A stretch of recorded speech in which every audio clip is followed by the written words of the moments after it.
O grande ícone do mundo, né? Hans Stendhal, Hans Stendhal, né? Sobre a cura profunda, seu livro, né? Isso. Tivemos até o privilégio de tê-lo aqui em Salvador, Pois até. a gente né? trouxe O Hans ele Stendhal. naquela época. O Hans ele é uma referência no que a gente chama de terapia regressiva, né? Que traz a questão. Quando a gente fala de terapia regressiva, é bom desmistificar, tá? Dentro da faculdade de psicologia, nós trabalhamos com a regressão até intrauterina.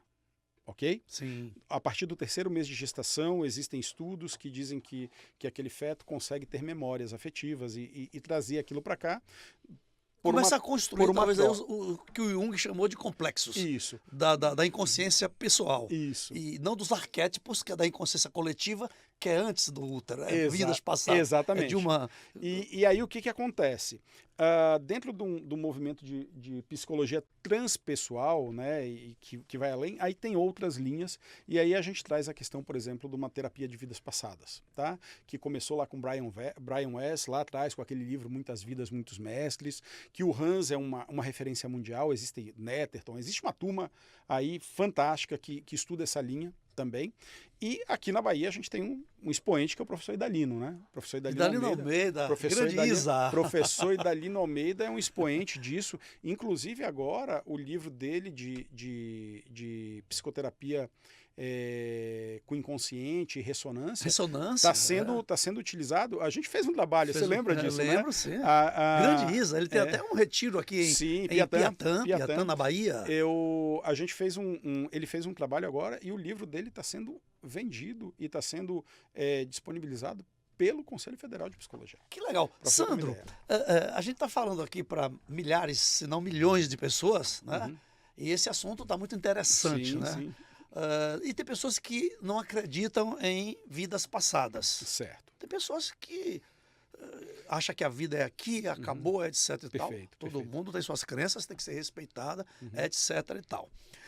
E elas, às vezes, não procuram um hipnólogo para fazer um trabalho de hipnoterapia. Com medo disso. Com medo disso. Não acredita, mas tem medo, né? Pronto. Fala, mas...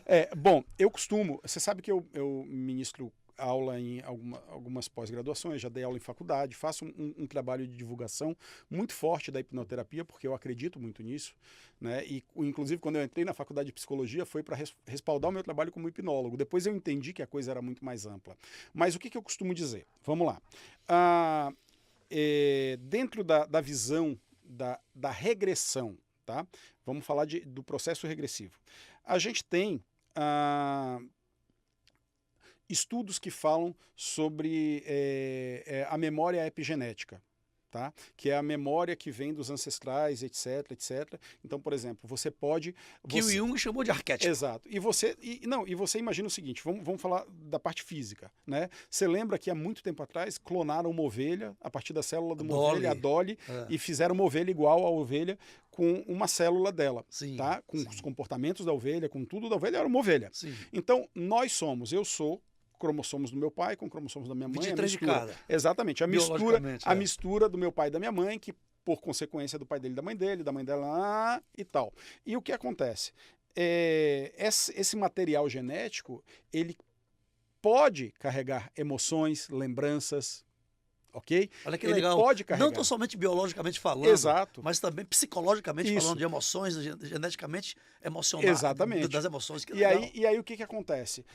Tem uma linha que vê uma regressão como acessar uma memória de um ancestral, que através dessa questão genética é passada, né? Porque se a gente for fazer o nosso... aquela árvore genealógica, a gente vai ver que a gente é a sobra de um monte de coisa lá para cima. Sim.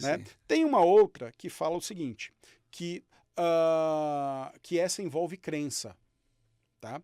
As religiões e as escolas filosóficas mais antigas, elas falam, não é o espiritismo, por exemplo, que fala de reencarnação, de várias vidas.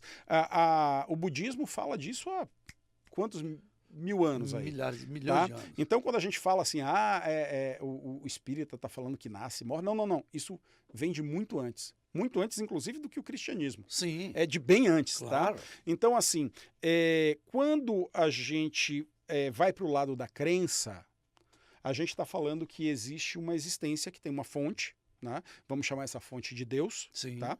E que vai passar por diversas vidas para voltar a Deus, ok? Sim. Então, dentro dessa crença, a gente está falando que você tem um quebra-cabeça para ir montando. E às vezes uma peça desse quebra-cabeça não está na tua vida atual, está numa vida que você já teve lá atrás. Sim. Então quem tem a crença, né, entende isso dessa forma. Tá? Eu tô indo para um lado mais científico. Sim. E aí, quando você pega a terceira visão é a seguinte. Freud e Jung, lá atrás, eles faziam o quê? Eles trabalhavam com os sonhos. Então, o que é o sonho? É uma metáfora. Sim. Que é analisada. Então, por exemplo, você tem a visão genética, você tem a visão da crença, e você tem a visão de que, por exemplo, um sujeito está ali em transe, né, fazendo um trabalho psicoterápico, e de repente ele vira para você e fala: eu estou me sentindo preso, eu estou dentro de um navio todo amarrado, eu estou preso, eu estou me sentindo preso. Escravidão, uma pessoa e aí, escravizada, o que acontece? Naquele momento ele está dizendo que ele está se sentindo preso e tal. E quando você vai buscar aquilo, você vai ver que tem um paralelo com o momento atual dele. E muitas vezes ele pode estar preso, por exemplo, numa relação no momento atual e não ter coragem de falar sobre aquilo e buscar na metáfora de uma outra vida ou de uma outra existência, ou até às vezes na cena de um filme que ele viu e que marcou ele e que vai trazer aquela história da forma com que ele quer passar, e ele traz essa representação para dentro de uma clínica. E interessante isso.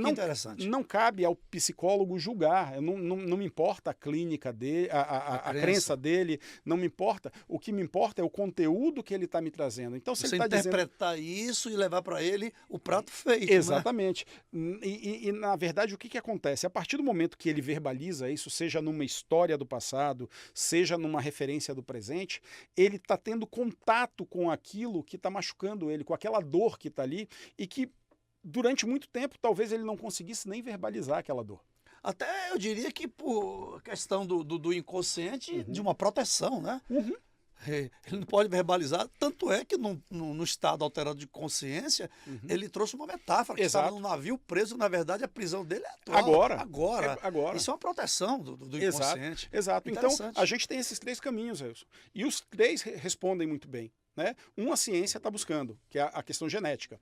O outro tem a ver com a crença, com a parte espiritual, e o outro tem a ver com o estudo da psique do homem, que já fala sobre essas questões do entender o que o inconsciente está te trazendo através de metáforas, até porque o nosso cérebro, ele processa tudo em imagem. Sim, que legal. Ele processa imagem, então eu preciso ter uma imagem para explicar aquilo que eu estou passando. E muitas vezes o indivíduo vai achar isso numa representação de uma história do passado ou de algo, de uma fantasia que ele está criando ali. E tá muito tudo bem. Certo. Aí o Sorrindo convida, novidade e informação para melhorar sua vida.